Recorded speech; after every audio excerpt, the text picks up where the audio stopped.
제가 사람을 뽑는다는 입장에서는 이 첫 번째 제목은 클릭도 하지 않아요. 뭐 이직이 장난도 아니고 뭐 하는 사람인지도 모르겠고. 안녕하십니까, 송씨입니다. 오늘은 오랜만에 업계 취업 관련된 이야기를 좀 해볼까 합니다.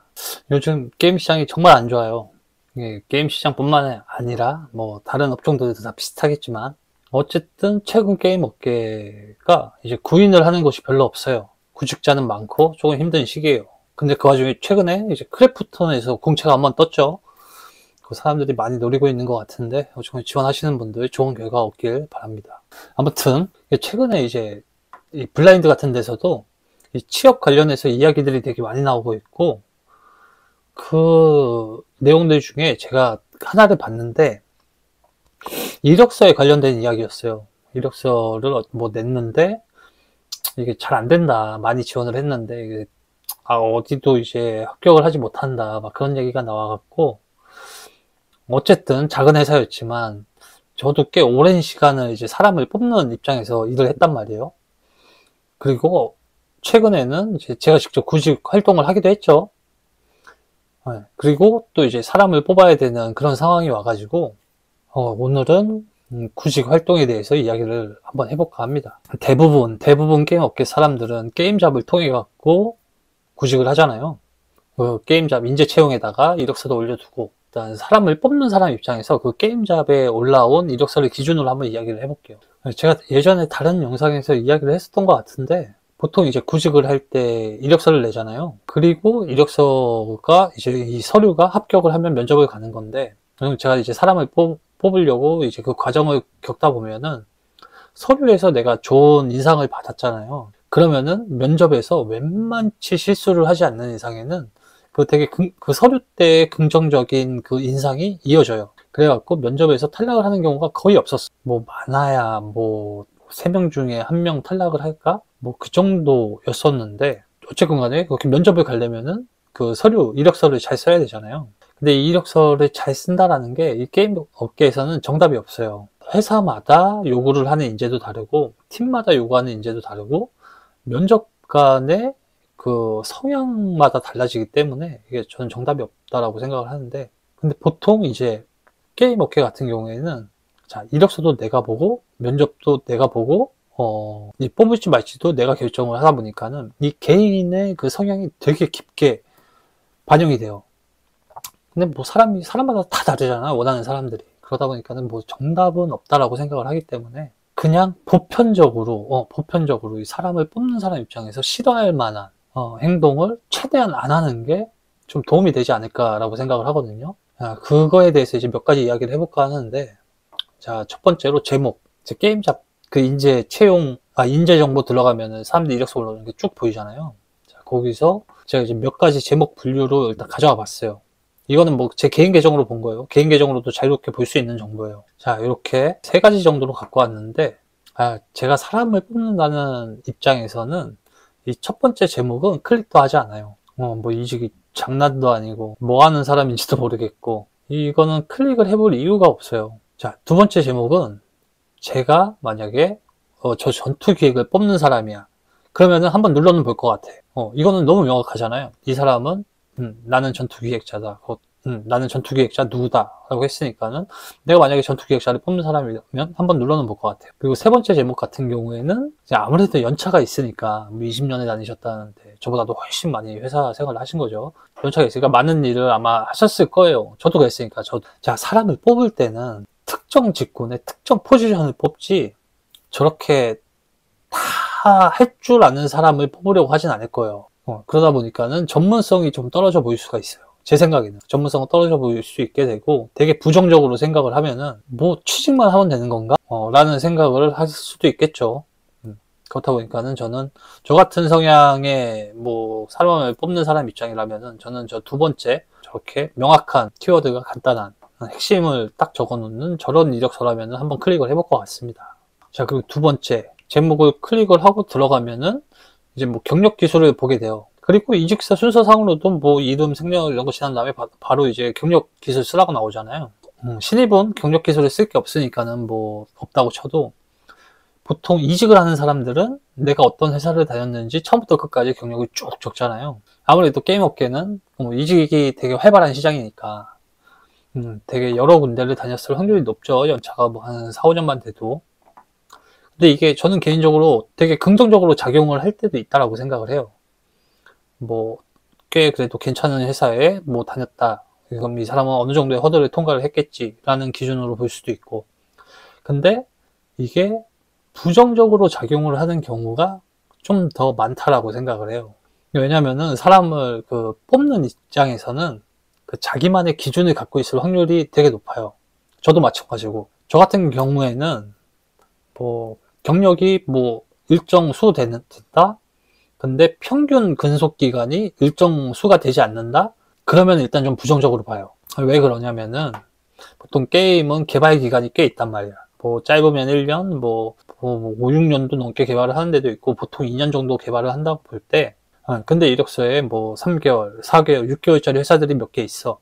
그러면은 이제 개발 도중에 이 사람이 나갈 수 있지 않을까라는 그런 선입견을 갖게 돼요. 어쨌거나 입사를 하면은 일정 부분은 이 회사에 적응을 하는 시간이 있어야 되고 일정 부분은 이 프로젝트에 적응을 하는 시간도 부여를 받게 되는데 이 사람이 어느 정도 적응을 하고 이제 일 투입을 하려고 하니까는 나간대. 그러면은 또 누군가 다른 사람을 뽑아갖고 또 그런 적응의 시간을 갖게 되잖아요.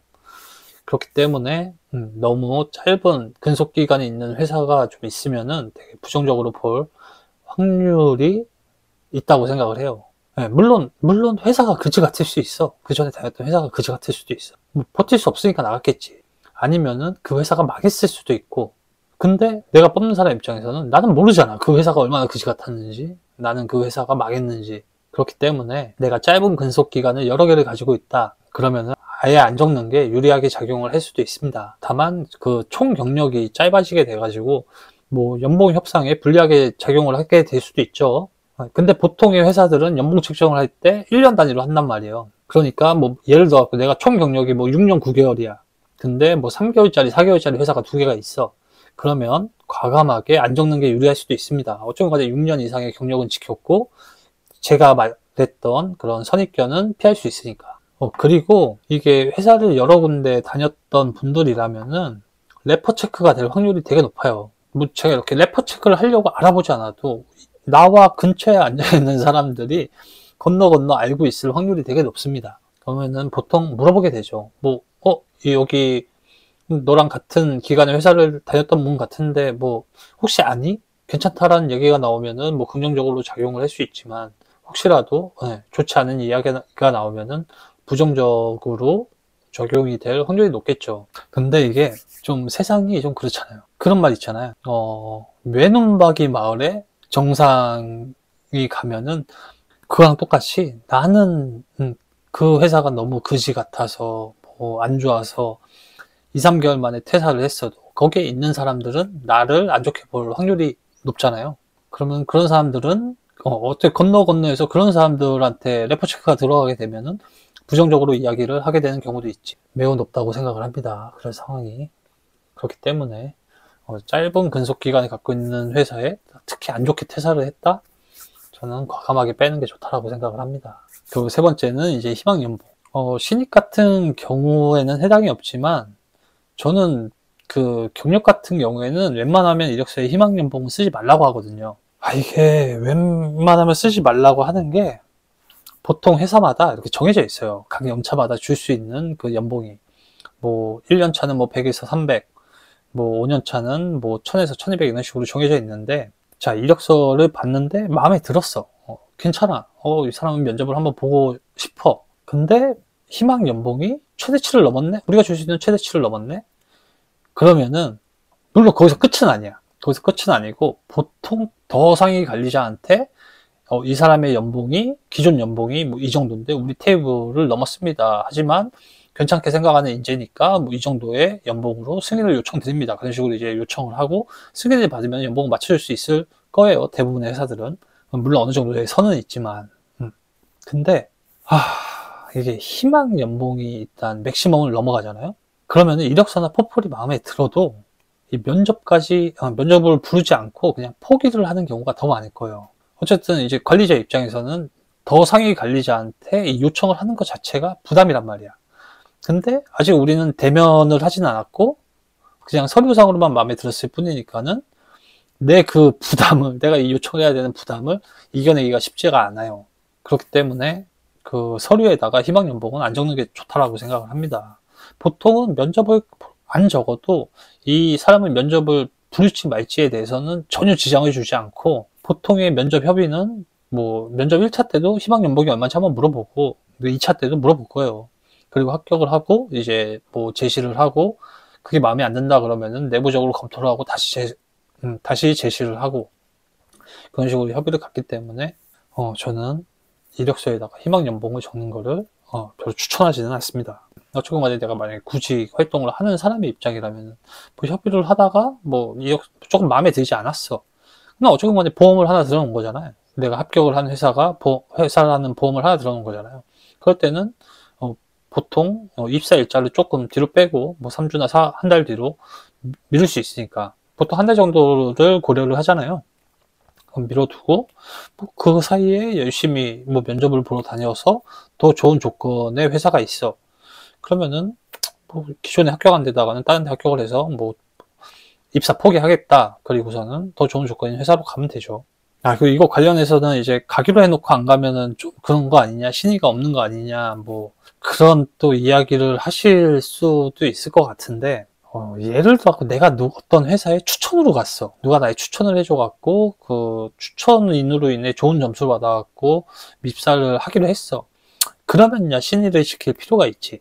그러면은 웬만하면 신의를 시켜야 된다라고 생각은 하는데, 근데 그냥 내가 혼자 여기저기 이력서를 넣고 이력서를 잘 써서 합격을 하고 뭐 면접도 잘 보고 합격을 해갖고 그 회사에 합격을 했으면은 나는 굳이 그럴 필요는 없다라고 생각을 합니다. 어쨌건 간에 나를 가장 좋게 대우를 해주는 회사에 내가 가는 게 나한테 이득이잖아요. 그렇기 때문에 이런 걸로 안 좋게 생각을 하실 필요는 없다라고 생각을 합니다. 근데 단 내가 경력이 10년이 넘었다 그러면은 희망 연봉을 적는 게 좋을 수도 있어요. 최근에 되게 많은 회사에서 뭐 희망퇴직들을 하면서 고연차인 분들이 많이 나왔잖아요. 그러다 보니까 고연차인 분들은 조금, 저도 마찬가지고 저는 그냥 운 좋게 어떻게 취직을 하긴 했지만, 고연차들이 너무 많고 이 연봉이 높다 보니까는 고연차 분들은 취직을 하기가 지금 되게 어려운 시기에 있는 것 같아요. 물론 연차가 많은 만큼 많은 일들을 하실 수 있겠지만 아무래도 그 가성비라는 걸 다들 생각을 하잖아요. 뭐 예를 들어서 6년차가 낼 수 있는 퍼포먼스가 90이라고 치고 15년차가 낼 수 있는 퍼포먼스가 100이라고 쳐. 연봉이 똑같아. 그러면은 15년차를 쓰겠지만 6년차와 15년차의 연봉은 갭 차이는 꽤 될 거니까 보통은 이 6년차를 더 선호를 하게 된단 말이에요. 그렇기 때문에 내가 경력이 10년이 넘었어. 그러면은 차라리 희망 연봉을 줬고, 내가 연차 대비 연봉이 적다, 나는 적게 받아도 된다 라는 걸 메리트라도 던져주는 게 좋다고 생각을 합니다. 안타깝지만 이게 현실이라고 생각을 해요. 그리고 이제 자소서. 이거 아까 이야기했듯이 이게 읽는 사람의 취향 때문에 이게 정말 정답이 없다고 생각을 하거든요. 근데 이게 최근에는 이제 지원자들이 너무 많다 보니까는 이력서를 많이 봐야 되잖아요. 그러다 보니까 이 이력서를 보는 것도 아마 지칠 거예요. 근데 이 자소서에 신입들은 아직도 태반이 그렇고, 이 경력인데도 불구하고 그렇게 쓰시는 분들이 있는데, 이력서의 시작이 뭐 저는 어렸을 때부터 뭐 엄한 가정에서 자라면서 성실함을 미덕으로 삼고 뭐 이렇게 적혀져 있는 자기소개서가 되게 많은데 대부분은 두 번째 줄을 읽지 않을 거예요. 저는 개인적으로 경력이시면은 그냥 첫 줄에 내가 이전 회사에서 뭘 했고 뭘 잘하는지 어떤 성과를 냈는지가 되게 최상단에 있어야 된다고 생각을 해. 그래야지 그 다음 내용들을 점점 읽어나가지. 읽어나가면서 조금 이제 어필이 되는 거죠. 신입들 같은 경우에도 뭐 신입들 같은 경우에는 뭐 경력은 없으니까는 뭐 어떤 내가 뭘 했는지는 적을 수 없으니까는, 신입들 같은 경우에는 뭐 내가 플레이한 게임 있잖아요. 내가 어떤 게임을 오래 플레이를 했고, 특히 플레이한 게임 중에서 내가 랭커를 한 게 있어. 그러면은 그런 거를 적는 게 저는 좋다고 생각을 해요. 내가 게임을 좋아한다, 게임을 되게 오래 했다, 열심히 했다, 이런 걸 어필하는 게 좀 좋은 점수를 받을 수 있을 거라고 생각을 합니다. 특히 내가 플레이한 게임이, 내가 고랭커에 있던 게임이 그 지원한 회사에서 만드는 장르야. 그러면은 정말 좋은 점수를 주지 않을까 생각을 해요. 그러니까 그런 내용들이 이제 자소서의 최상단에 올라가야 되는 거지. 뭐 저는 어쨌건 간에 아직 지금 회사를 다니고 있는 사람이다 보니까는 되게 깊은 내용에 대해서는 이야기를 하기가 어렵고, 그냥 개인적으로 제가 그냥 생각을 하는 게 좀 그렇거든요. 모든 일에는 정답이 없다라고 생각을 해. 다만 많은 사람들이 싫어할 만한 행동들은 있다라고 생각을 하거든요. 그러니까 최대한 뭐 앞전의 영상들도 그랬지만 웬만하면 그냥 기본적으로 하면 안 되는 것들, 기본적으로 해야 되는 것들에 대해서 자꾸 이야기를 하는 경우가 많은 것 같은데, 보편적으로 남들이 안 좋아할 만한 것들을 줄여 나가는 게 뭐 좋은 성과가 있질 않을까라고 생각을 합니다. 그래서 뭐 어떻게 보면은 조금 엣지 있는 그런 내용은 아닐 수 있지만, 개인적으로 제가 이제 생각하는 피해야 될 것들에 대해서 오늘 이야기를 한번 해봤고, 뭐 흘려 들으실 부분들은 뭐 흘려 들으시고, 뭐 조금이라도 도움이 될 것 같다라고 하시면은 뭐 이렇게 잘 피해 가셔서 좋은 성과 얻으실 수 있기를 바랍니다. 뭐 아무튼 여기까지 봐주셔서 감사드리고, 구독, 좋아요도 부탁드리고 이만 마치도록 하겠습니다. 감사합니다.